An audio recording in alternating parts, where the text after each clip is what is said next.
talk about Canada, what is the status of President Trump having a conversation with Mark Carney? We have seen the president use the term governor to refer to Justin Trudeau. Will that moniker also go to Mr. Carney going forward? And is the decision to increase the tariffs, is that based on a specific economic metric that he looked at? Is it impulse? How would you describe his reaction to Canada? The president has not yet spoken to Mr. Carney, not since I checked, which was just moments ago. But certainly his phone is always open to leaders who wish to speak with him. As for the tariffs, the president made his position on this quite clear with the statement that he put out. And it was a retaliatory statement due to the escalation of rhetoric that we've seen out of Ontario, Canada. The president saw the premier, Doug Ford, make an egregious and insulting comment threatening to shut down electricity for the American people, for hardworking American families.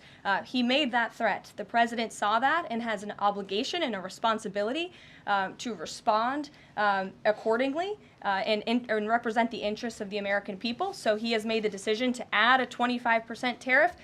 So now steel and aluminum tariffs will come into effect tomorrow at the rate of 50%. And our steel and aluminum industries have actually applauded these tariffs because, again, they know it's going to grow their industry here. It's going to allow them to export more steel that is made right here in the United States with American workers. Egregious and insulting are your words here, but that's what many Canadian leaders have said about the actions President Trump has taken toward Canada. And what do you think the timeline is for speaking to Mr. Carney? Because normally a sitting president speaks to a close ally very quickly when there's new leadership.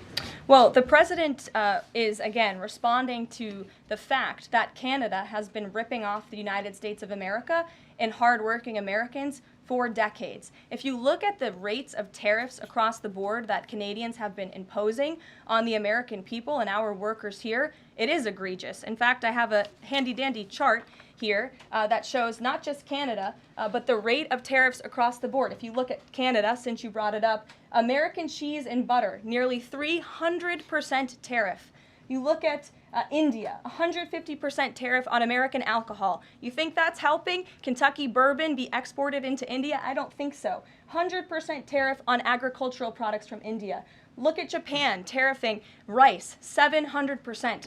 President Trump believes in reciprocity, and it is about dang time that we have a president who actually looks out for the interests of American businesses and workers. And all he's asking for at the end of the day are fair and balanced trade practices, and unfortunately, Canada has not been treating us very fairly at all over the past several decades. To the woman in the purple, because I saw you were making a face at my previous answer, so what's going on?